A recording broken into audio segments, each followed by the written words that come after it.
Oh, I guess I should do a video I'm totally prepared for. A couple of weeks ago, I did a video on winter backpacking. I'll put a link right up here. It was watched by literally tens of people and ignored by millions. So today, continuing on that theme, I want to go over 7 pieces of gear that I only take in the wintertime.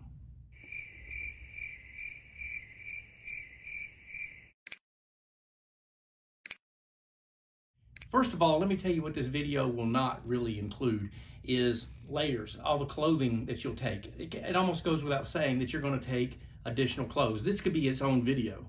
I'm also not going to be discussing my sleep system, my sleeping bags, sleeping pad, and all that. Instead, this is going to be 7 pieces of gear, equipment, things that I take that I generally only take in the wintertime.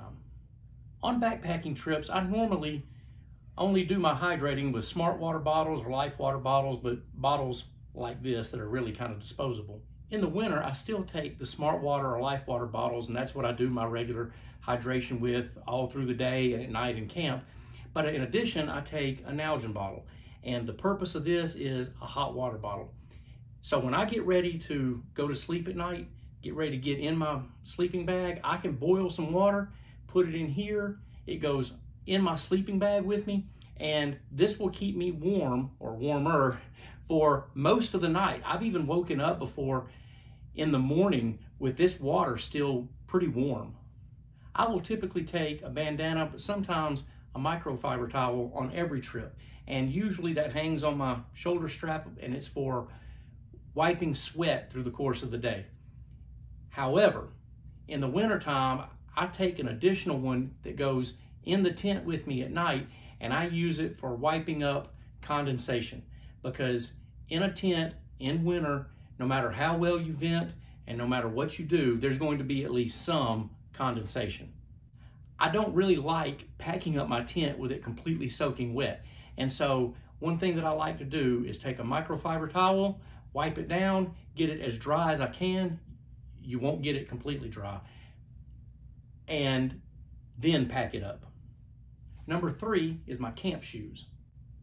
Typically in warmer weather, I don't bother with them, because even if my feet get wet through stream crossings or whatever, at night it doesn't make me so cold that it's dangerously cold or that uncomfortable. Instead, I'll just put on dry socks and I'm basically okay. By that point, my shoes have mostly dried, and so I'm in pretty good shape. But in the winter, it's different, because if I'm on a trip where I think there's at least even the most remote chance of getting wet through a stream crossing, then I'm going to plan on taking the camp shoes, so that at night when I change into my dry socks, I'm not putting dry socks into wet shoes. So I can put those dry socks into my camp shoes. Number 4 are these little fire starters. These I have for my green egg. In the winter, having a good fire in the evening when it's really cold and the fires are allowed is invaluable. It makes for a much more comfortable camp experience. Each one of these weighs about 7.5 grams, so they weigh just next to nothing. And they are invaluable for getting a good fire started, because once you light it, it stays lit for several minutes while you get your fire going. Number 5 is an extra Ziploc bag for my water filter.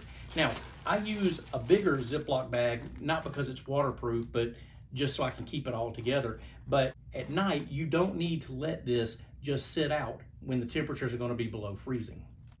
I take an extra small Ziploc bag to put just the filter in, and I use a Ziploc because that filter is wet, and I've got to sleep with this now to keep it warm at night so that it doesn't freeze. But the filter is wet, and I do not want this getting my sleep system wet, or me. Item number 6 is hot drinks. Just as an example, I have some Swiss Miss hot cocoa. I like this in the morning with my coffee. It's fancy coffee. But I've also mentioned that I like to have a hot drink at night sometimes, and for that I like to have the apple cider. The point is that in camp, when it's really cold, nothing hits the spot and warms you up quite as much as a hot drink, especially right before you go to bed. And number 7 is going to seem kind of weird maybe, I don't know. But in the summer and even in the shoulder seasons, I really don't take rain pants. But in the wintertime, it's a little bit different because it can be a really cold rain. If it's 33 degrees and raining, that's a little bit miserable. And so rain pants can help make the difference. Okay, that is 7 pieces of gear that I only take in the wintertime. In the comments, tell me, what did I miss? And what do you bring in the wintertime that you only bring in the wintertime? Put that in the comments and let's have a conversation. And on the way out, don't forget to hit like and subscribe.